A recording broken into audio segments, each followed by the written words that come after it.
بسم اللہ الرحمن الرحیم۔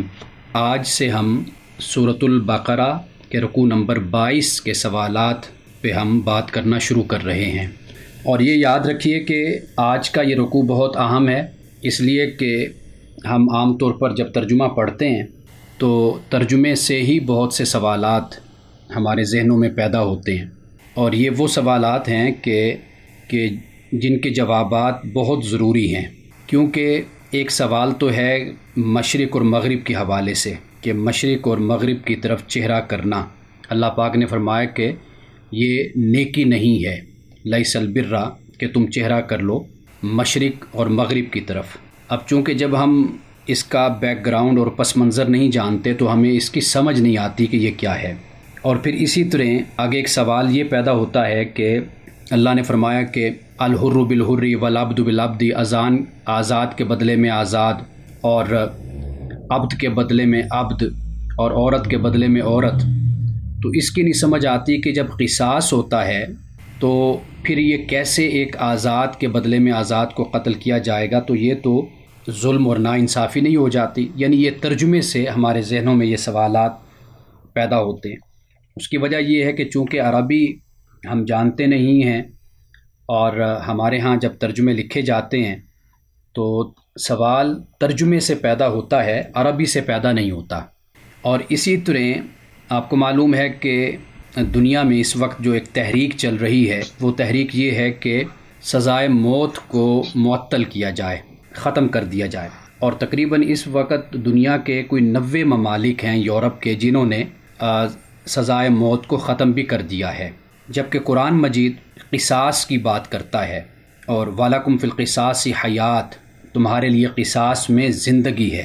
یہ بھی بہت اہم سوال ہے۔ اور اس کے علاوہ جو آخری سوال ہے اس کا تعلق ہے وراثت کے ساتھ، اور میں آپ کو یہ بتاؤں گا کہ یہ آیت کریمہ جس میں وراثت کا اور وصیت کا خاص طور پر جس میں ذکر ہے، اس کے متعلق یہ کہا جاتا ہے کہ یہ آیت منسوخ ہے، اور اس کو منسوخ کیا جاتا ہے وراثت کی آیات سے۔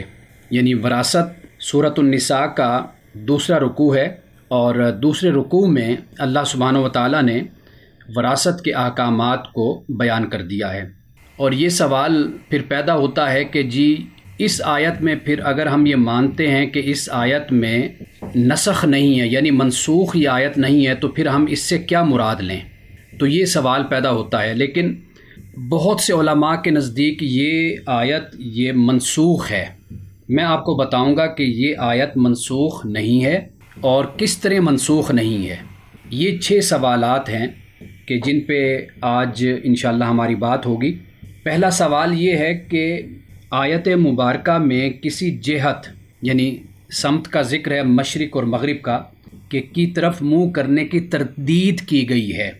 حالانکہ یہ سوال اس طرح نہیں ہونا چاہیے، اور جو انہوں نے پڑھا ممکن ہے کہ اس کے ظاہر سے ان کے ذہن میں یہی بات پیدا ہوئی ہو کہ آیت مبارکہ میں کسی جہت کی طرف منہ کرنے کی تردید کی گئی ہے، پھر مسلمان کیوں ایک جہت کی طرف منہ کر کے عبادت کرتے ہیں؟ تو سب سے پہلے تو میں یہ چاہوں گا کہ اس آیت کا ترجمہ میں آپ کے سامنے رکھوں، اور پھر اس کے بعد ہم اس کے جواب کی طرف آئیں گے کہ یہاں پہ مقصود کیا ہے، کیا فرمایا گیا، اور کن سے فرمایا گیا، اور کیوں یہ یہاں پر فرمایا گیا ہے۔ لیس البر ان تولوا وجوہکم قبل المشرق والمغرب، کہ نیکی یہ نہیں ہے کہ تم پھیرو اپنے چہروں کو مشرق اور مغرب کی طرف، ولکن البر، لیکن نیکی کیا ہے؟ نیکی یہ ہے کہ من آمن باللہ والیوم الآخر، کہ جو اللہ اور یوم آخرت پر ایمان لایا، والملائکہ، ملائکہ پہ ایمان لایا، والکتاب، کتاب پہ، والنبیین، اور نبیوں پر، وآت المال علی حبہ ذوی القربى والیتامى والمساکین وابن السبیل۔ یہ ہے نیکی کہ بر کا لفظ استعمال ہوا۔ بر کا کیا معنی ہے یہ میں آپ کو بعد میں بتاتا ہوں، کہ مال کو اس کی محبت پر جو خرچ کرتا ہے، دیتا ہے۔ کن کو دیتا ہے؟ ذوی القربى، رشتہ داروں کو، یتامہ کو، مساکین کو، وابن السبیل، اور مسافر کو، والسائلین، اور سوال کرنے والوں کو، وفی الرقاب، اور غلام آزاد کرنے میں جو لوگ ہیں جن کو آزادی کی ضرورت ہے، جو غلام ہیں یا قید میں ہیں، تو ان کے لیے خرچ کرتا ہے۔ واقام الصلاۃ وآت الزکاۃ، نماز قائم کرے اور زکوٰۃ ادا کرے، یہ نیکی ہے۔ والموفون بعہدہم اذا عاہدوا، اور پھر جو عہد ہیں ان عہد کو پورا کرنے والے ہیں، در حقیقت وہ اس نیکی کو پاتے اور حاصل کرتے ہیں۔ والصابرین فی الباساء والضراء وحین الباس، صبر کرنے والے تنگی اور تکلیف میں اور جنگ میں۔ باس کا مطلب یعنی جنگ کے وقت، بہت زیادہ تنگی اور پریشانی کے وقت صبر کرنے والے ہیں، وہ اصل میں بر کو پاتے ہیں۔ یہ ہے بر۔ اولئک الذین صدقوا، کہ یہ وہ لوگ ہیں کہ جو سچے ہیں۔ واولئک هم المتقون، اور یہی متقی ہیں۔ یہ آیت ہے جس کے حوالے سے یہ سوال کیا گیا ہے۔ اب ہم اس سوال پہ بات کرتے ہیں۔ سب سے پہلے تو یہ بات یاد رکھیے، بر سے مراد وہ عمل ہوتا ہے کہ جو اطاعت و خلوص پہ مبنی ہو، اور جو ہمیں خدا کے قرب کا راستہ دکھائے اور اس کی طرف ہمیں لے کر جائے، تو اس کو بر کہتے ہیں۔ ایک تو یہ ذہن میں رکھیے بر کا معنی اور مفہوم، کہ وہ عمل کہ جس کی بنیاد اطاعت پر ہو، احسان پر ہو، اخلاص پر ہو، اور جس سے انسان خدا کے قرب کو پائے، اس کو بر کہتے ہیں۔ اور بر کا ایک تعلق ہوتا ہے حقوق سے، حقوق کی ادائیگی سے، یعنی اب ان حقوق کا تعلق اللہ تعالیٰ کی ذات سے بھی ہے اور بندوں سے بھی ہے۔ اللہ تعالیٰ کا ایک نام ہے بر، تو اللہ بر کیوں ہے؟ یعنی وہ اللہ پہ بندوں کے حقوق ہیں، اللہ تعالیٰ اپنے بندوں کے حقوق کو ادا کرتا ہے۔ اس نے اپنے بندوں کے حقوق کو اپنے لیے لیا ہوا ہے، وہ ان کو ادا کرتا ہے۔ اور اس پہ ایک موقع پر ہم نے بڑی تفصیل کے ساتھ بات کی تھی، اور میں نے آپ کو بتایا تھا کہ رب اللہ سبحانہ و تعالیٰ کی ایک صفت ہے، ربوبیت۔ ہم اللہ کو رب کیوں کہتے ہیں؟ رب در حقیقت وہ ذات کہ جو محبت میں اور شفقت میں کسی ذمہ داری کو قبول کر لے، اس کو رب کہتے ہیں۔ اللہ سبحانہ و تعالیٰ نے اپنی مخلوق سے محبت کی ہے، وہ اپنی رحمت اور اپنی محبت اور شفقت کی وجہ سے اپنی مخلوق کو رزق مہیا کرتا ہے، اور نقطۂ آغاز سے نقطۂ کمال تک وہ پہنچانے والا ہے۔ یعنی وہ اگر نہ ذمہ داری لیتا تو اس سے کون پوچھنے والا تھا، لیکن اس نے ذمہ داری اپنی مخلوق کی لی ہے، پرورش کی، تربیت کی، خوراک کی، پانی کی، آب و ہوا کی، پھل کی، سبزیوں کی، ہر چیز کی ذمہ داری اس نے لی ہے، ہر طرح کی نعمت مہیا کی ہے۔ یعنی انسان کو جسمانی اور روحانی دونوں طرح اللہ نے انسان کو سامان مہیا کیا ہے۔ انبیاء علیہ السلام کو بھیجا روحانی اور ایمانی ضرورت کے لیے، اور اس دنیا میں اللہ تعالیٰ نے ہر طرح کی نعمت کو انسان کے لیے پیدا کیا۔ تو یہ ربوبیت ہے۔ یہ معنی جو میں نے آپ کو بتایا، یہ میں نے پہلے کہیں پر پڑھا نہیں ہے، نہ میں نے سنا ہے، یہ میرے مطالعہ کے بعد جو مجھے سمجھ آئی قرآن مجید سے ربوبیت کا معنی، وہ میں نے آپ کو بتایا۔ کاتب ربکم علی نفس رحمہ، کہ اللہ تعالیٰ نے اپنے اوپر رحمت کو لازم کر لیا ہے۔ تو اللہ تعالیٰ رب اسی معنی میں ہے کہ وہ نہ ذمہ داری قبول کرتا تو کون اس کو پوچھنے والا تھا، لیکن وہ اپنی مخلوق سے محبت کرتا ہے، تو رحمت اور محبت کی وجہ سے اس نے مخلوق کی پرورش اور تربیت کی ذمہ داری لی ہے۔ اور یہی لفظ والدین کے لیے بھی استعمال ہوا، ربیانی صغیرہ، اس لیے کہ والدین بھی تو اپنی محبت اور شفقت اور رحمت اور اس رافت کی وجہ سے ہی اولاد کی پرورش اور تربیت کرتے ہیں۔ تو یہ اللہ تعالیٰ نے یہ لفظ والدین کے لیے بھی استعمال کیا ہے۔ تو یہاں پر اللہ سبحانہ و تعالیٰ کا ایک اسم صفاتی اور ایک صفت اللہ کی یہ بھی ہے، یعنی بر، اللہ تعالیٰ بر ہے کہ وہ بندوں کے حقوق ادا کرتا ہے۔ یہ تو ہو گیا بر کا مطلب۔ اب اللہ سبحانہ و تعالیٰ نے جب یہ فرمایا کہ لیس البر ان تولوا وجوہکم، کہ نیکی یہ نہیں ہے صرف، یہ کیوں فرمایا؟ اس لیے کہ اس میں دو پہلو ہیں، دو باتیں ہیں۔ ایک تو یہ ہے کہ یہود و نصارہ نے اسی کو ہی بحث کا مرکز و محور بنا لیا تھا۔ یعنی یہود چہرہ کرتے تھے مغرب کی طرف، اور نصارہ چہرہ کرتے تھے نماز کے وقت، عبادت کے وقت مشرق کی طرف، یعنی مشرق کا وہ مقام کہ جہاں پہ حضرت مریم علیہ السلام کا حجرہ تھا یا وہ مقام تھا، یہ روایت میں بیان کیا جاتا ہے، تو اس طرف وہ چہرہ کر لیتے تھے۔ گویا کہ حالانکہ مقام ایک ہے، جگہ ایک ہے، لیکن انہوں نے اپنی علیحدہ علیحدہ شناخت اور پہچان اور آئیڈینٹی کے لیے اور ایک دوسرے کے ساتھ تفریق اور فرقے کی بنیاد پر انہوں نے چہروں کو علیحدہ علیحدہ سمت کی طرف پھیر لیا۔ تو اللہ نے کیا فرمایا؟ فرمایا کہ نیکی یہ نہیں ہے کہ تم اپنے چہروں کو مشرق اور مغرب کی طرف کر لو۔ ایک بات تو یہ ہو گئی۔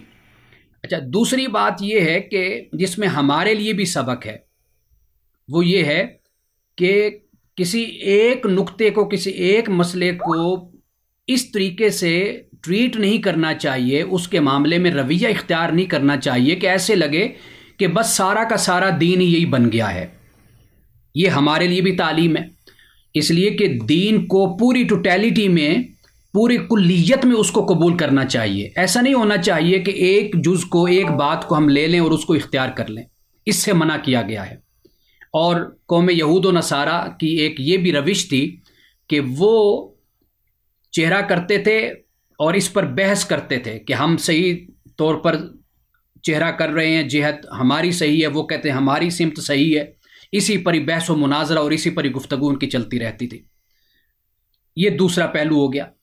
تیسری بات جو ان کی زندگی میں آئی وہ یہ ہے کہ چند بس کلامی بحثیں، مذہبی بحثیں انہوں نے اختیار کر لی، باقی پورا دین چھوڑ دیا۔ یعنی اب ایسے لگتا تھا کہ سارا دین ان کا یہیں پر آ کر رک گیا ہے اور مرتکز ہو گیا ہے، فوکسڈ ہو گیا ہے کہ بس یہی ہے مسئلہ، اگر یہ مسئلہ حل نہ ہوا تو بس باقی سارا دین ختم ہو جائے گا۔ تو اس رویے سے گویا کہ ہمیں بھی منع کیا گیا کہ دین کو اگر قبول کرنا ہے تو پوری کلیت میں قبول کرو۔ ہماری صورتحال بھی یہی ہے کہ ہم جس فرقے سے تعلق رکھتے ہیں بس اسی فرقے کے چند مسائل ہیں جو علم الکلام سے متعلق ہیں، عقائد سے متعلق ہیں یا فقہ سے متعلق ہیں، ہم انہی پر ہی بحث کرتے رہتے ہیں۔ تو یہاں سے ایک تعلیم اور ایک سبق ہمیں یہ بھی ملتا ہے۔ یہ تین باتیں ہیں، ان کو مد نظر رکھنا چاہیے۔ تو پھر جب آپ اس آیت کو پڑھیں گے، اس کا مطالعہ کریں گے، تو پھر آپ کو خود بخود سمجھ آ جائے گی کہ اللہ سبحانہ و تعالیٰ یہاں کیا فرماتا ہے۔ کہ فرمایا کہ لیس البر ان تولوا وجوہکم، نیکی صرف یہ نہیں ہے کہ تم اپنے چہروں کو مشرق اور مغرب کی طرف کر لو، بلکہ آگے بھی چلو، ذرا دیکھو کہ کیا تمہارے اندر یہ احکامات پر عمل کرنے کی توجہ ہے، تمہارا میلان اور رغبت ہے، کیا ان باتوں کا بھی تم خیال کرتے ہو؟ ایک بات یعنی پہلے فرما دیا کہ بھئی یہ عقائد کی بات کر دی، من آمن باللہ والیوم الآخر والملائکۃ والکتاب والنبیین، یہ عقائد کی بات ہوگی کہ اب دیکھو ذرا تم مشرق اور مغرب پر بحث کر رہے ہو، کیا ان باتوں پر تمہارا ایمان ہے؟ اور پھر اس کے بعد وآت المال علی حبہ ذوی القربى والیتامى والمساکین وابن السبیل والسائلین وفی الرقاب، یہ بات ہو گئی، حقوق العباد کی بات ہو گئی۔ اور پھر آگے کیا فرمایا؟ واقام الصلاۃ وآت الزکوٰۃ، نماز کو قائم کرنا، زکوٰۃ کو ادا کرنا، والموفون بعہدہم اذا عاہدوا، کہ جو عہد اللہ سے کیا تو کیا اس عہد کو تم پورا کرنے والے ہو؟ والصابرین فی الباساء والضراء وحین الباس، یہ صبر کرنا یہ تو حق پر چلنے والوں کی علامت ہوتی ہے نا۔ جیسے رمضان المبارک میں سورۃ العصر پہ میں نے بڑی تفصیل کے ساتھ گفتگو کی کہ سورۃ العصر میں اللہ پاک نے وتواصوا بالحق وتواصوا بالصبر کی بات فرمائی کہ یہ ایمان لانے کے بعد اور عمل صالح کرنے کے بعد پھر ایک دوسرے کو حق کی نصیحت کرتے ہیں اور صبر کی نصیحت کرتے ہیں۔ تو یہ دیکھو یہ خوبیاں تمہارے اندر ہیں یا نہیں ہیں۔ یعنی جو دین کے اعلیٰ اخلاق اور دین کے اعلیٰ اوصاف اور دین کے اعلیٰ کمالات، ان کو تو تم نے ایک طرف رکھ دیا، نہ اخلاق کو پیدا کیا، نہ کردار کو پیدا کیا، نہ اپنے اندر خوبیوں کو پیدا کیا، نہ عقائد کو پیدا کیا، نہ مومن بنے، نہ مسلم بنے، کچھ نہیں بنے، بس مشرق اور مغرب پر تمہاری بحث آ کر رک گئی۔ جیسے ہماری بحثیں چند مسائل پر آ کر رک جاتی ہیں، باقی دین کی ہمیں فکر ہی نہیں کہ دین کیا کہتا ہے۔ تو یہاں پر اس بات کی طرف اشارہ کر دیا۔ تو اب یہ بات بالکل واضح ہو گئی، کیونکہ مسلمان جب مدینہ آئے تھے تو وہاں پر یہودیوں کو دیکھا کہ مغرب کی طرف چہرہ ہوتا ہے، نصارہ کو دیکھا مشرق کی طرف چہرہ کر لیتے ہیں، لیکن باقی جو دین کے احکامات ہیں اور معاملات ہیں ان میں بالکل ہی نافرمانی کا مظاہرہ کرتے ہیں۔ چلیں تین باتیں ایک اور میں آپ کو مزید یعنی دلچسپی کی باتیں بتا دیتا ہوں۔ یعنی ایک بات تو ہمیں یہ سمجھ آ جاتی ہے کہ غیر ضروری اور غیر مفید بحث نہیں کرنی چاہیے۔ رسول اللہ صلی اللہ علیہ وسلم نے اس سے بھی ویسے بھی احادیث میں منع کیا، یعنی یہاں سے بھی یہ ہمیں تعلیم مل رہی ہے کہ غیر ضروری اور غیر مفید بحث، اس سے پرہیز کیا جائے۔ دوسری بات کیا ہے دوسری بات یہ ہے کہ دین کے ایک جز کو پورا دین خیال نہیں کرنا چاہیے، یہ دوسری بات ہمیں مل گئی۔ اور تیسری بات کیا ہے؟ دین جو دیا جائے نا اس کا پیروکار بننا چاہیے، اس میں کسی قسم کی کوئی کمی اور زیادتی ہم نہیں کر سکتے۔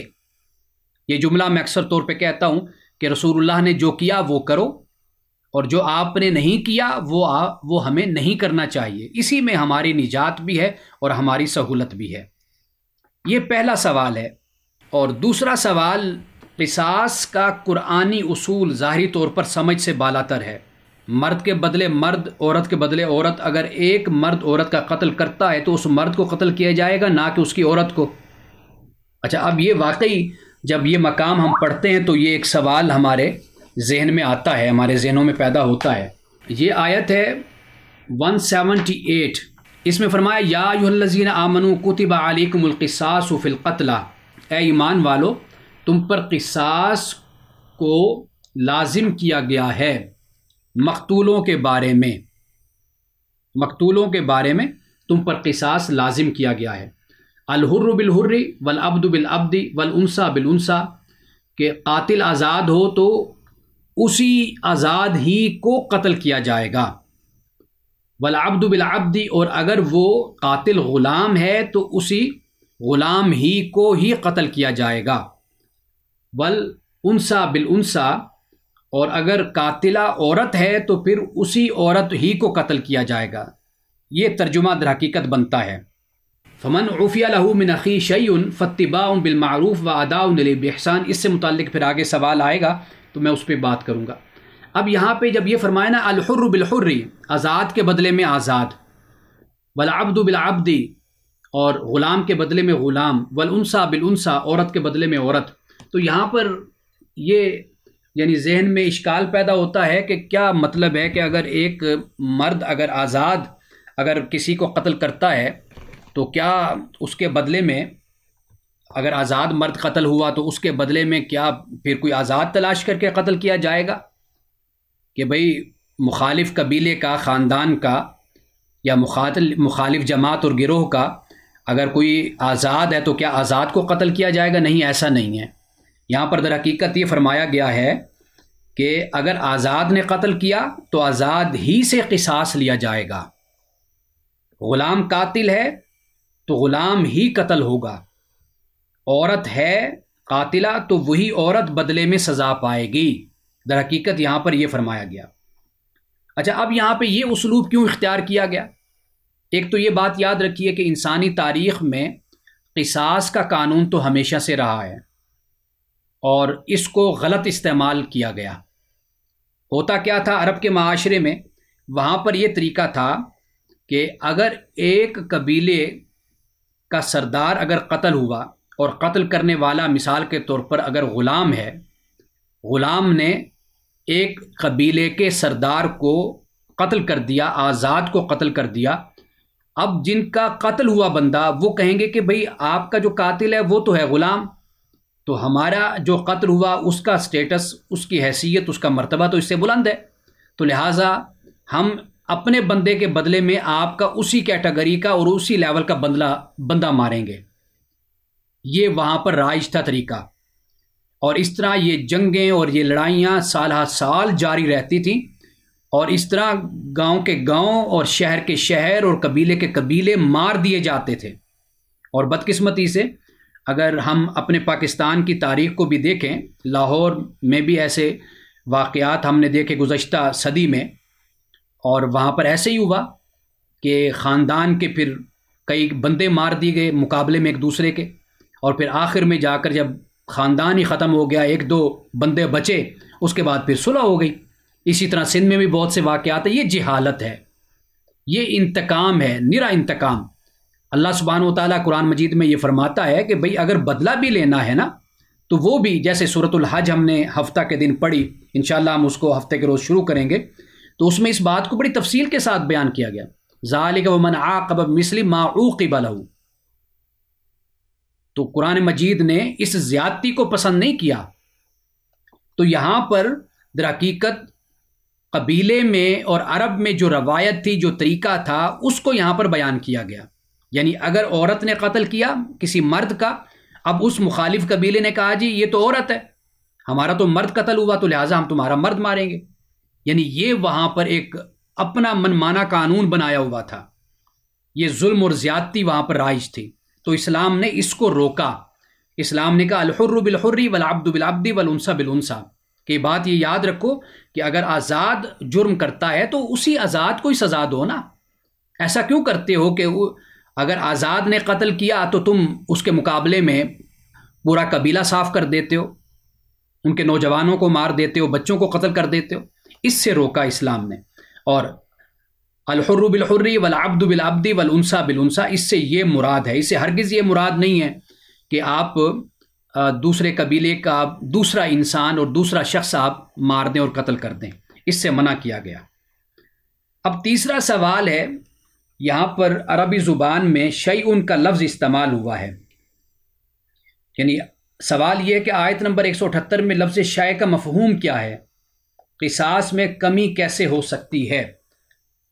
اب یہ آیت کریمہ یعنی جو ابھی میں نے پڑھی اسی کا یہ حصہ ہے۔ اب اس میں اللہ سبحانہ و تعالیٰ نے قصاص، ایک تو قصاص ہو گیا، قصاص کی دو شکلیں ہیں، ایک تو جانی ہے اور ایک مالی ہے۔ جانی یہ ہے کہ قتل کرنے والے نے قتل کیا تو اس کے وارث کہتے ہیں کہ ہم نے اس سے کوئی مال کی صورت میں قصاص نہیں لینا، ہم جان ہی کی صورت میں قصاص لیں گے، تو ورثاء کا حق ہے کہ وہ جو چاہیں وہ فیصلہ کریں۔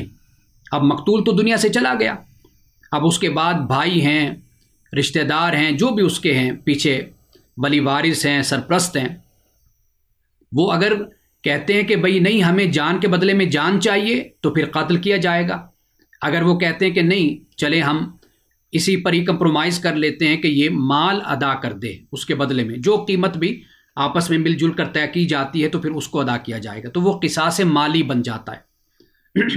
تو یہاں پہ فرمایا گیا فمن عفی لہ من اخیہ شیء فاتباع بالمعروف واداء الیہ باحسان، کہ جس شخص کو اس کے بھائی کی طرف سے یعنی قاتل کو اس کے بھائی کی طرف سے کچھ معافی دی جاتی ہے تو پھر کیا ہے، فاتباع بالمعروف، تو پھر عمدگی سے معروف طریقے سے پیروی کرنی چاہیے، واداء الیہ باحسان، اور پھر احسان کے ساتھ ادائیگی ہونی چاہیے۔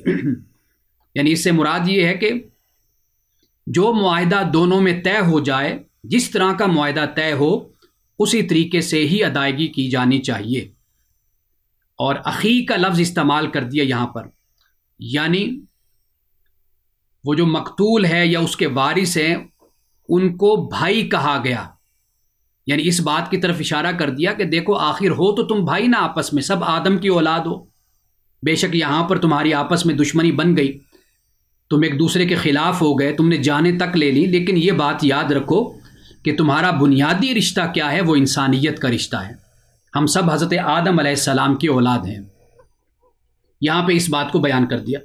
اب یہ جو شیئن کا لفظ یہاں پر استعمال ہوا تو اس سے مراد کچھ ہے، یعنی کچھ معافی دی گئی، جو بھی معافی تمہیں ملی، جس بنیاد پر ملی، جس معاوضے پر ملی، جو کچھ بھی ہے، تو فرمایا کہ اس کو پھر عمدگی کے ساتھ اس کی پیروی کرنی ہے اور اس کو اچھے طریقے سے پھر ادا کرنا ہے۔ اس لیے کہ عرب میں کرنسی تو نہیں تھی، یعنی نوٹ تو نہیں چلتے تھے، وہاں پر یہ کچھ تھا، گندم تھی، جو، فصلیں، اناج جو بھی تھا وہ پھر قصاص میں دیا جاتا تھا۔ اب ممکن ہے کہ جب معاہدہ ہوا ہو تو معاہدے میں ایک اچھی گندم طے پائی ہو، ایک اچھا اناج طے پایا ہو، اور جب دینے پہ آئیں تو پھر وہ اناج اور گندم وہ غیر معیاری دے دیں، تو اس لیے فرمایا کہ عمدگی سے پیروی کرنی ہے اور اچھے طریقے سے ادا کرنا ہے، یعنی جو عہد اور معاہدہ ہو اس کے مطابق تم نے چلنا ہے۔ اب اس کے بعد چوتھا سوال ہے، کیا سزائے موت کا اصول قرآن کے قصاص کے اصول پر مبنی ہے؟ پھر سزائے موت پر پابندی کیوں ہے؟ ہمارے ہاں گزشتہ حکومت میں، یعنی گزشتہ سے گزشتہ حکومت میں، پیپلز پارٹی کے دور حکومت میں یہ گزارش کی گئی تھی اور اس پر باقاعدہ گفتگو ہوئی تھی کہ پاکستان میں سزائے موت کو عمر قید میں بدل دیا جائے، اور پیپلز پارٹی کے دور میں اس پر بات ہوئی، لیکن اگرچہ اس پر پھر قانون سازی نہیں ہو سکی، بعد میں اس پر کام نہیں ہوا، اور آپ جانتے ہیں کہ پھر اس پر کیوں نہ کام ہوا۔ اچھا، اب جو معاملہ ہے، ایک تو یہ ہے کہ جیسے میں نے شروع میں آپ کو بتایا کہ 90 ممالک ہیں کہ جنہوں نے اپنے ہاں سزائے موت کو ختم کر دیا ہے۔ اب اگر ہم اسلام کی بات کرتے ہیں تو دو باتیں صرف ذہن میں رکھیے۔ ایک بات تو یہ ہے کہ اسلام اس بات کا تقاضا کرتا ہے کہ قانونی طریقہ کار کو بہتر سے بہترین بنایا جانا چاہیے، یعنی رسول اللہ صلی اللہ علیہ وسلم کی یہ حدیث ہے کہ کوئی بے گناہ شخص اس کی بھینٹ نہ چڑھے۔ یعنی ایک حدیث میں آتا ہے کہ رسول اللہ نے یہ فرمایا کہ بے گناہ کو سزا دینے سے بہتر ہے کہ گناہ گار چھوٹ جائے، یعنی تمہارے فیصلے سے، جج کے فیصلے سے گناہ گار کو سزا نہ ہو، یہ بہتر ہے، لیکن یہ بہتر نہیں ہے کہ کسی بے گناہ کو سزا دے دی جائے۔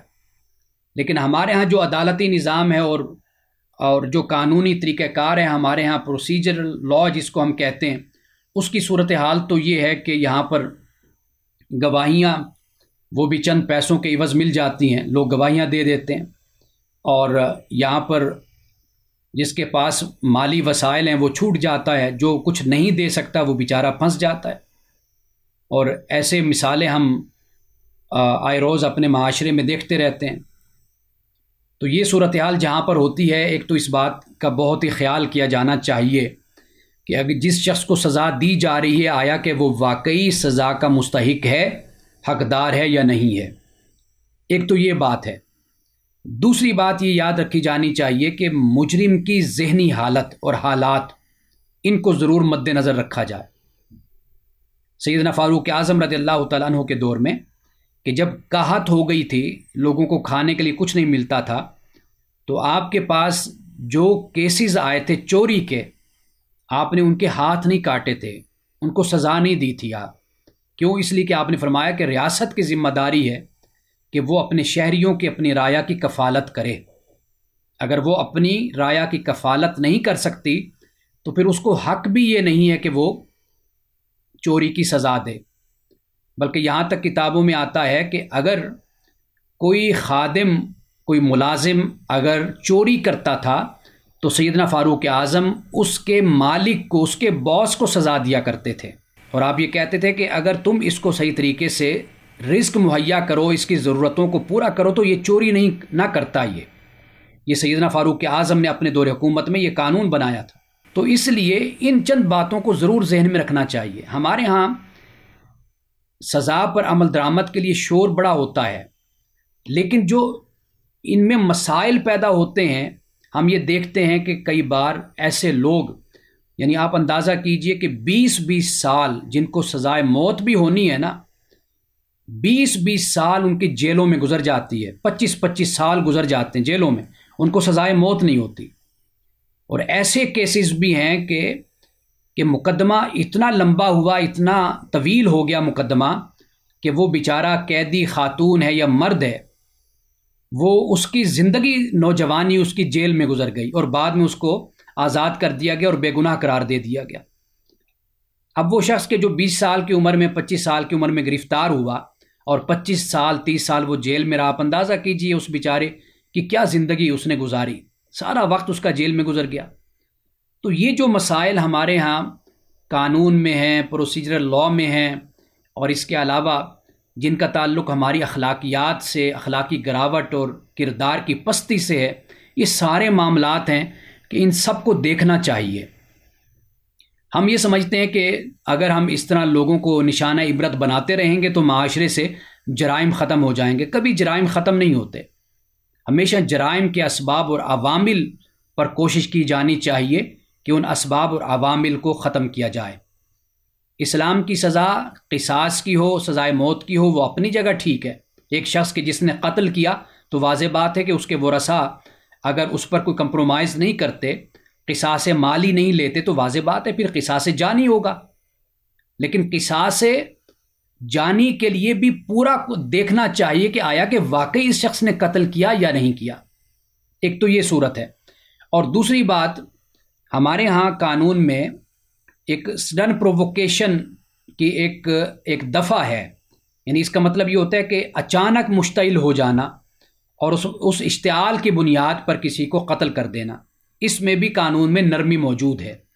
تو لہٰذا یہ سارا قانون دیکھ کر، حالات اور ماحول اور پس منظر، اسباب اور عوامل، ہر چیز کو دیکھ کر ہی فیصلہ کیا جانا چاہیے۔ اگر ایک شخص نے قتل کیا تو اس مجرم کی بھی ذہنی حالت کا اندازہ کیا جانا چاہیے، اس کا چیک اپ ہونا چاہیے کہ آیا کہ یہ اس وقت نارمل تھا، کیا صورتحال تھی، اس نے ایسا کیوں کیا، کوئی نفسیاتی مرض کا شکار تو نہیں ہے۔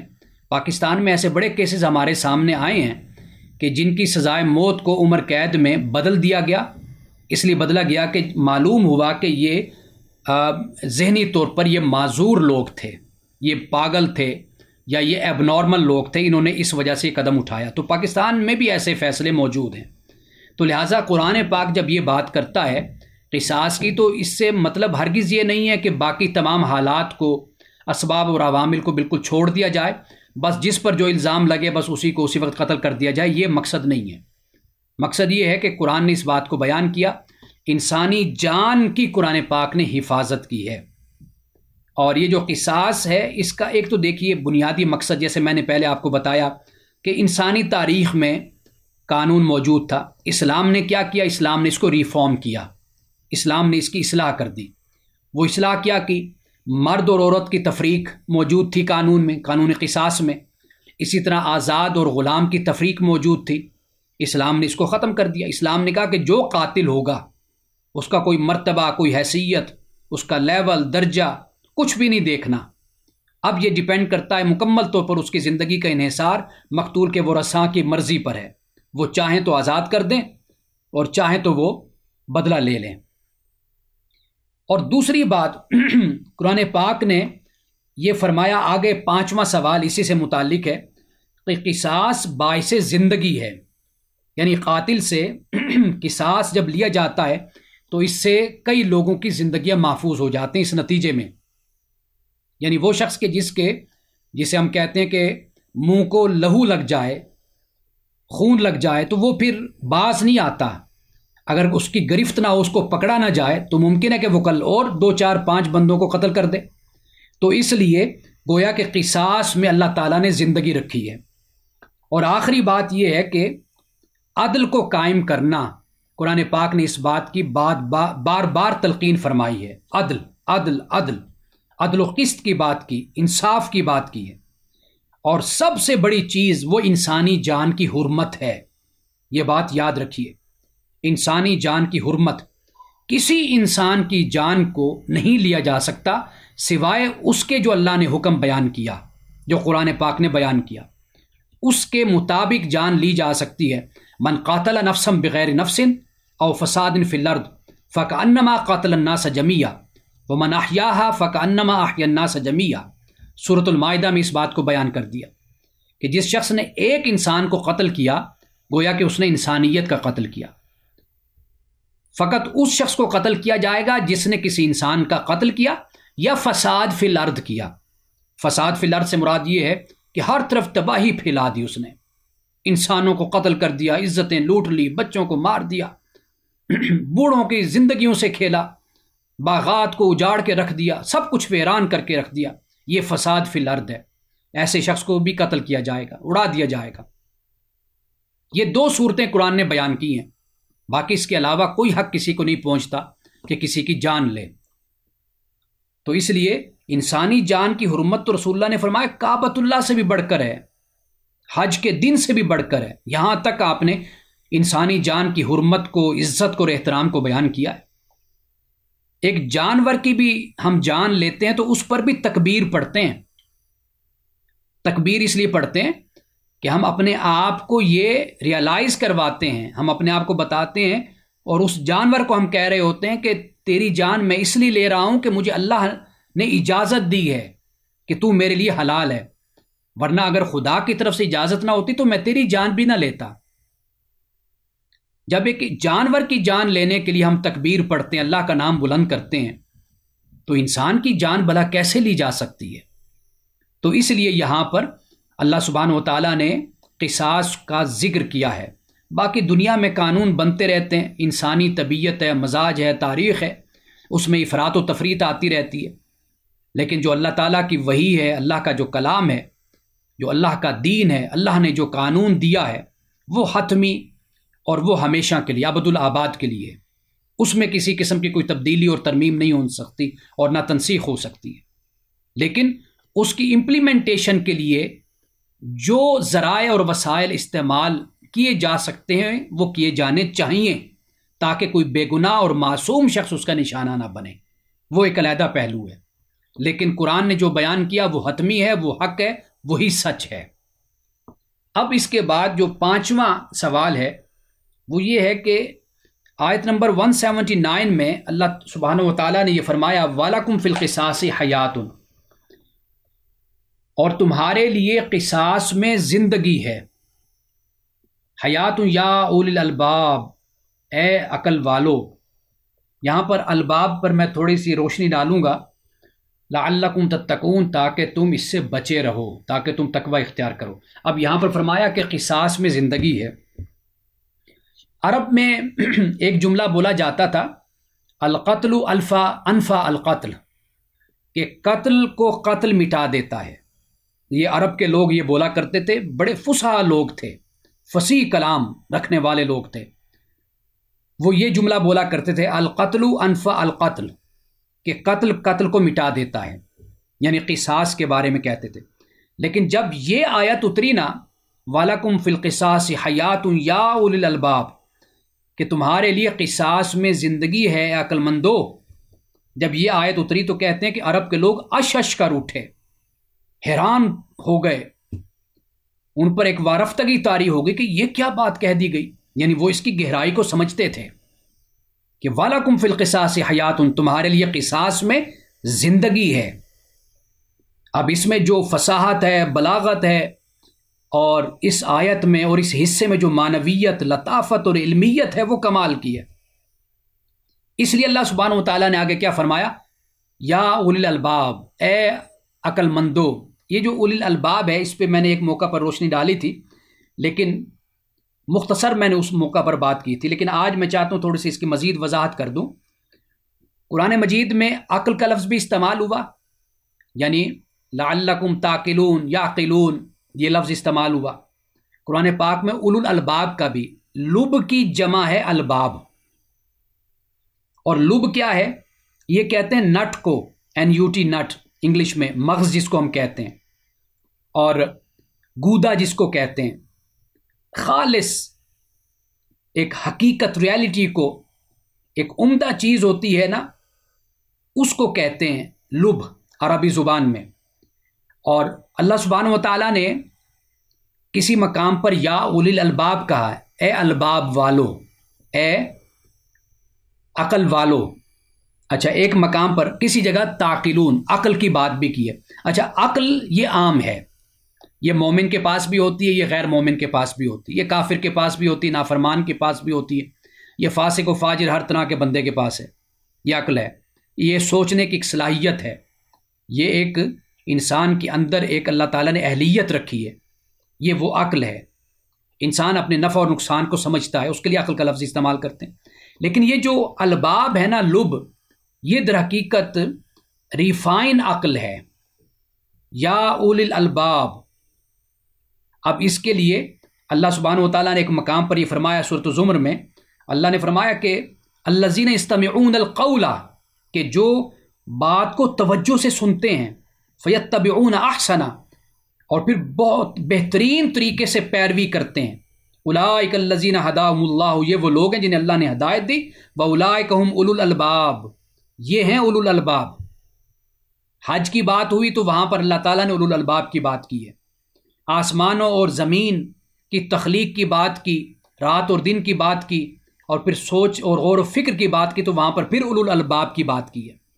یعنی یہ وہ عقل ہے جو اللہ تعالیٰ اپنے مطیع، فرما بردار، اپنے مومن بندوں کو عطا کرتا ہے، جو گہرائی رکھنے والے لوگ ہوتے ہیں، یعنی پوزیسرز آف شیل نہیں ہوتے بلکہ پوزیسرز آف نٹ ہوتے ہیں۔ جو یہ وہ لوگ ہوتے ہیں جو مغز جن کے پاس ہوتا ہے، جن کو خدا نے گہرائی عطا کی ہوتی ہے، جن کو اللہ سبحانہ و تعالیٰ نے اپنا علم اور اپنی طرف سے جو ہدایت اللہ نے عطا کر رکھی ہوتی ہے نا، یہ اس کی روشنی میں سمجھتے اور بات کرتے ہیں، بولتے ہیں۔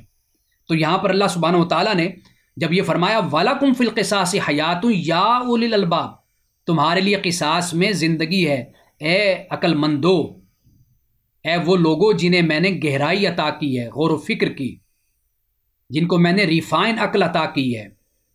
یعنی اللہ تعالیٰ نے اولی الالباب کو مخاطب کیا ہے، عام عقلوں کو مخاطب نہیں کیا، اس لیے کہ عام عقلوں کی تو حالت یہ ہے کہ وہ قصاص میں زندگی کو سمجھ ہی نہیں پاتے، وہ تو اپنے ہاں موتوں کو، سزائے موت کو ہی ختم کر رہے ہیں، قصاص کو ہی ختم کر رہے ہیں، اور وہ یہ سمجھ رہے ہیں کہ بڑی ہم نے کامیابی حاصل کر لی کہ ہم نے قصاص کو، اپنے ملکوں سے سزا کو ہم نے ختم کر دیا۔ لیکن اللہ پاک کیا فرماتا ہے کہ اس میں تمہارے لیے زندگی ہے، لیکن اس بات کو عام عقل والا نہیں سمجھ سکتا، اس کو وہ سمجھے گا کہ جو اولو الالباب میں جس کا شمار ہوتا ہے۔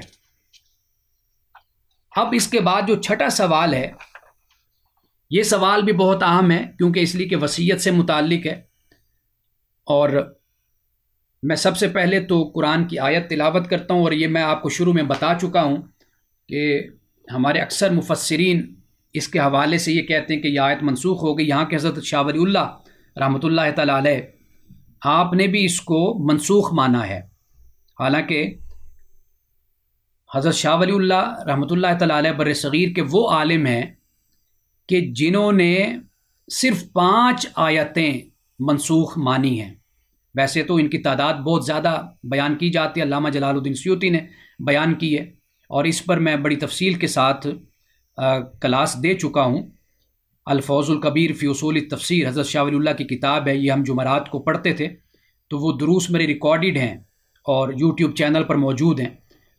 تو وہاں پہ جو آیات منسوخ مانی گئیں ان پر حضرت شاہ ولی اللہ نے گفتگو کی، اور پھر یہ بتایا ان کی تعویل کر کے، اور یہ بتایا کہ فلاں آیت منسوخ ہے، فلاں نہیں ہے۔ ان کے نزدیک صرف 5 آیتیں ہیں جو منسوخ ہیں، اور حضرت شاہ ولی اللہ بھی ان 5 آیتوں میں سے اس آیت کو منسوخ مانتے ہیں۔ لیکن میری ذاتی رائے، ادنا سی رائے ہے ایک طالب علم کی، میں یہ سمجھتا ہوں کہ اس آیت کو اگر سمجھا جائے تو یہ آیت منسوخ نہیں ہے۔ اس کے جس طریقے سے یہاں پر اللہ سبحانہ و تعالیٰ نے اس آیت کو نازل فرمایا اور اس میں جو چیز بیان کی وہ بڑی حکمت والی بات بیان کر دی ہے اس میں۔ وہ آیت یہ ہے کتب علیکم اذا حضر احدکم الموت، کہ تم پر یہ ضروری ٹھہرایا گیا ہے، یہ لازم کیا گیا ہے۔ کیا لازم کیا گیا؟ وصیت کو لازم کیا گیا۔ اذا حضر احدکم الموت، جب تم میں سے کسی کے پاس موت آئے، یعنی جب تم میں سے کسی کو موت آئے، ان ترک خیرا، اگر اس نے چھوڑا ہو خیر۔ خیر سے مراد کیا ہے؟ مال۔ یہ لفظ عقل کے لیے بھی استعمال ہوتا ہے، عمل کے لیے بھی استعمال ہوتا ہے، علم کے لیے بھی استعمال ہوتا ہے، مال کے لیے بھی استعمال ہوتا ہے۔ اس لیے کہ جیسے انسان کے اندر خواہش عقل کی ہوتی ہے، علم کی ہوتی ہے، اسی طرح انسان کے اندر ایک خواہش، طلب، ایک لگن مال کی بھی ہوتی ہے، اس لیے اس کے لیے خیر کا لفظ استعمال ہوا قرآن مجید میں۔ وَإِنَّهُ لِحُبِّ الْخَيْرِ لَشَدِيدٌ، انسان کے بارے میں کہا کہ انسان کو مال سے بڑی شدید محبت ہوتی ہے۔ تو یہاں پر خیر سے مراد ہے کہ مال، کافی مال انسان کے پاس ہونا، بہت سا مال، ڈھیر سارا مال، تو یہ خیر کہلاتا ہے۔ تو اللہ نے کیا فرمایا کہ تم پر وصیت کو لازم کیا گیا، ایک بات۔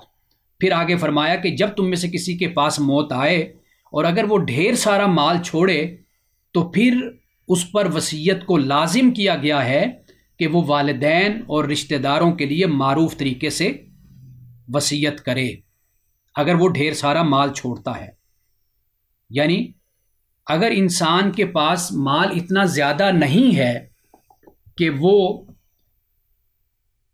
اپنے ورثاء کے لیے بھی اتنا مال چھوڑ کر نہیں جا رہا، تو پھر وہ وصیت کیوں کرے گا؟ اس لیے کہ وصیت 1/3 میں ہوتی ہے، 1/3 میں ہوتی ہے۔ یعنی مال کے اگر 3 حصے کر لیے جائیں تو 2 حصے تو ہو گئے ورثاء کے، جو شرعی ورثاء ہیں، یعنی والدین ہو گئے، اولاد ہو گئے، اور میاں بیوی ہو گئے، یہ ان کا حق قرآن نے بیان کر دیا۔ اب یعنی اگر ایک انسان تنگ دستی میں جا رہا ہے دنیا سے، یعنی تھوڑا سا اس کے پاس مال ہے، تو وہ اگر اس مال میں سے بھی وصیت کر کے چلا جائے گا تو پھر اس کے والدین اور رشتہ داروں کو کیا ملنا ہے؟ کچھ بھی نہیں ملنا۔ اس لیے اللہ سبحانہ و تعالیٰ نے یہاں پر اس شخص کو وصیت کا پابند کیا ہے کہ جس کے پاس ڈھیر سارا مال ہو۔ اگر وہ اپنے مال میں سے کچھ وصیت بھی کر جائے گا، 1/3 وصیت کر جائے گا، تو خیر ہے، باقی مال، ڈھیر سارا مال ہے، وہ والدین، رشتہ داروں، سب کے لیے ہو جائے گا۔ تو یہاں پر اس بات کو بیان کیا گیا کہ اگر تمہارے پاس ڈھیر سارا مال ہے والدین اور رشتہ داروں کے لیے، پھر کوئی حرج نہیں، پھر تم پر لازم ہے، ضروری ہے کہ پھر تم ضرور 1/3 کی تم پھر وصیت کر کے جاؤ۔ اگر تمہارے پاس ڈھیر سارا مال نہیں ہے، تھوڑا سا ہی مال ہے، تو پھر تمہیں وصیت نہیں کرنی چاہیے۔ ہمیں احادیث سے یہی بات ملتی ہے، یہاں تک کہ خلفائے راشدین کے فیصلوں سے بھی یہ بات ملتی ہے۔ حضرت علی رضی اللہ تعالیٰ عنہ کے حوالے سے یہ بات بیان کی جاتی ہے کہ جب ایک شخص نے آپ سے یہ کہا، غالباً وہ غلام تھا، کہ میں وصیت کرنا چاہتا ہوں، تو آپ نے فرمایا کتنا ہے تیرے پاس؟ اس نے کہا جی ہے تو کوئی 700 درہم یا ایسے کچھ اس نے بولا اس ٹائم۔ تو آپ نے فرمایا کہ پھر وصیت نہ کرو، اس لیے کہ ورثاء کے لیے تمہیں کچھ چھوڑ کر جانا چاہیے۔ تو رسول اللہ نے خود اس بات کا حکم دیا، یعنی شفقتاً اور محبتاً یہ بات آپ نے فرمائی کہ بہتر یہ ہے کہ تم اپنے ورثاء کو بھوکا چھوڑ کر نہ جاؤ، تنگ دست چھوڑ کر نہ جاؤ۔ تو یہ در حقیقت اس آیت کا تعلق اس بات سے ہو جاتا ہے، یعنی اس کو منسوخ نہ مانا جائے، تو اس طرح اگر اس آیت کو سمجھا جائے تو بات بالکل واضح ہو جاتی ہے۔ تو یہ آیت منسوخ نہیں ہوتی، وراثت کی آیت سے، سورۃ النساء کی جو آیات ہیں 2-3، اس سے یہ آیت منسوخ نہیں ہوتی، اس لیے کہ یہاں پر اگر ایک شخص، اس بات کو بیان کیا گیا، میں پھر ایک بار دہرا دیتا ہوں کہ ایک شخص کے جس کے پاس مال کثیر ہے، زیادہ مال ہے، تو اللہ تعالیٰ نے یہاں پر بیان کیا کہ وہ وصیت کر سکتا ہے۔ اگر ایک شخص تنگ دستی میں ہے، کم مال ہے، تو پھر اس کو چاہیے کہ وہ وصیت نہ کرے۔ یہاں پر در حقیقت اس بات کو بیان کیا گیا۔ ایک تو یہ پہلو بیان ہو گیا، اور دوسرا پہلو جو یعنی اس سے جو بات سمجھ آتی ہے وہ یہ ہے کہ والدین اگر غیر مسلم ہیں تو ان کو پھر وراثت سے کچھ نہیں ملتا، یعنی جو شرعی حق قرآن نے بیان کیا ہے سورۃ النساء میں، والدین کا، والدہ کا اور والد کا، اگر بیٹا فوت ہو جائے، وہ مسلمان تھا، اور والدین یا والد یا والدہ غیر مسلم ہیں، تو وہ اس کے وارث نہیں بن سکتے۔ اگر وارث نہیں بن سکتے، اب یہ وصیت کی ایک آپشن موجود ہے بیٹے کے پاس، وہ مسلمان ہے، تو وہ وصیت میں اپنے والدین کے لیے حصہ رکھ سکتا ہے، یعنی 1/3 یا اس سے کم وہ اپنے والدین کو دے سکتا ہے، چونکہ وہ غیر مسلم۔ اچھا، یہی بات حضرت مولانا عبید اللہ سندھی رحمۃ اللہ تعالیٰ علیہ، ایک بڑے بزرگ گزرے ہیں بر صغیر کے، یہ پہلے غیر مسلم تھے، غالباً ہندو تھے یا سکھ تھے، اب میرے ذہن میں نہیں ہے، تو یہ تو مسلمان ہو گئے لیکن ان کی والدہ مسلمان نہیں ہوئی۔ اب یہ خود بیان کرتے ہیں کہ میں اتنا شدید بیمار ہو گیا کہ مجھے ڈر لگا کہ کہیں ایسا نہ ہو کہ میں دنیا سے چلا جاؤں اور میری والدہ کے لیے تو کچھ بھی نہیں ہوگا، پیچھے ہی تو بے سہارا اور بے آسرا ہو جائیں گے، ان کا سہارا تو میں ہوں۔ تو کہتے ہیں کہ پھر مجھے اللہ تعالیٰ کے اس فرمان کی مجھے سمجھ آئی۔ یہ جو آیت کریمہ ہے نا جس پہ میں بات کر رہا ہوں، یہ آیت کریمہ ہے 180۔ کہتے ہیں کہ مجھے پھر اس آیت کی سمجھ آئی کہ ان حالات کے لیے اللہ تعالیٰ نے یہاں پر بیان کیا ہے کہ اگر مثال کے طور پر والدین غیر مسلم ہیں، وراثت سے ان کو کچھ نہیں ملتا، تو پھر بیٹا ان کے لیے 1/3 میں یعنی وصیت کر کے جا سکتا ہے کہ میرے والدین غیر مسلم ہیں، وراثت سے تو نہیں پائیں گے، تو لہٰذا میں ان کے لیے وصیت کر کے جا رہا ہوں۔ ایک تو یہ بات ہو گئی۔ اچھا، پھر اقربین کی جو آگے بات کر دی، اس لیے کہ اقربین بھی 2 طرح کے ہوتے ہیں۔ ایک رشتہ دار وہ ہوتے ہیں کہ جو وراثت پاتے ہیں، جیسے میں نے آپ کو بتا دیا کہ والدین ہیں اور اس کے علاوہ اولاد ہے، تو یہ تو حق پاتے ہیں، لیکن ایسے رشتہ دار بھی ہیں کہ جو حق نہیں پاتے۔ اب ان کا کیا کیا جائے؟ تو اللہ سبحانہ و تعالیٰ نے ان کو یہاں پر وصیت کے لیے بیان کر دیا، یعنی والدین سے مراد غیر مسلم والدین ہو گئے، اور رشتہ دار سے مراد وہ رشتہ دار کہ جو ورثاء کے علاوہ ہیں، ان کے لیے بھی وصیت کی جا سکتی ہے۔ تو اس طرح اگر اس آیت کو دیکھا جائے تو یہ کسی طرح بھی یہ آیت منسوخ نہیں ہے، بلکہ یہ آیت اپنا ایک انڈیپینڈنٹلی اپنا ایک حکم اور ایک مسئلہ بیان کرتی ہے۔ اچھا، یہاں پر چند باتیں بیان کرتا چلوں۔ ایک پہلا سوال، یعنی چھٹا جو سوال ہے، اس کی پہلی جز یہ ہے کہ کیا وصیت کرنا ضروری ہے؟ اچھا، وصیت ضروری تو نہیں ہے، لیکن اگر مثال کے طور پر اگر ایک شخص نے قرضہ لیا کسی سے، یا کوئی مالی واجبات ہیں جو اس نے ادا کرنے ہیں، تو پھر تو لازم اور ضروری ہے کہ اس کو بتانا چاہیے کہ بھئی یہ مجھ پر قرض ہے، کیونکہ قرض اور وصیت ان پر عمل کرنے کے بعد پھر باقی جو بچتا ہے وہ ورثاء میں تقسیم ہوتا ہے، تو اس کو بتانا لازم ہے، ضروری ہے کہ یہ مجھ پر قرض ہے، میں ادا نہیں کر سکا، یہ قرض ادا کیا جائے میرے بعد۔ اور وصیت 1/3 میں کی جا سکتی ہے، جیسے میں نے آپ کو بتایا۔ وارثوں کے لیے وصیت نہیں ہوتی، رسول اللہ نے فرمایا کہ وارثوں کے لیے وصیت نہیں ہے۔ وصیت ان کے لیے ہوتی ہے جو رشتہ دار ہوتے ہیں، لیکن ان کے لیے شرعی حصہ کوئی نہیں ہوتا۔ والدین ہیں، اولاد ہیں، میاں بیوی ہیں، ان کے لیے تو حق مقرر ہے نا جی، تو باقی ان کے علاوہ جو بھی ہیں ان کے لیے وصیت کی جا سکتی ہے۔ اگر وہ ضرورت مند ہیں، پھر ضرورت لازمی ہے کہ اگر رشتہ داروں کو ہر صورت میں پریفر کیا جانا چاہیے۔ اگر 1/3 کی وصیت کرنی ہے تو رشتہ داروں میں دیکھنا چاہیے کہ کوئی رشتہ دار ایسا تو نہیں ہے کہ جو تنگ دست ہے، جو فقیر ہے، جو غریب ہے، مفلس ہے، تو پھر سب سے پہلے اس کا حق ہے، یا پھر اس میں سے اس کو کچھ دے کر باقی اگر کسی مسجد کو دینا ہے، کسی یتیم خانے کو، کسی ادارے کو، کسی یونیورسٹی کو، کالج کو، کسی ویلفیئر کو، کسی ٹرسٹ کو، تو پھر اس کو دیا جا سکتا ہے۔ اچھا، اب ایک مسئلہ یہاں پر میں بیان کرتا چلوں، وہ یہ ہے کہ مثال کے طور پر ایک مرنے والا جو شخص ہے، اس نے وارثوں میں سے کسی کے لیے زیادہ لکھ دیا، زیادہ کر دیا۔ زندگی میں تو یاد یہ رکھیے بات کہ زندگی میں تو ہبہ کیا جاتا ہے، یعنی باپ تحفہ دیتا ہے اور پھر اس میں بیٹا ہو یا بیٹی سب کو برابر دیا جائے گا، اس میں کسی قسم کی کمی زیادتی نہیں کی جا سکتی۔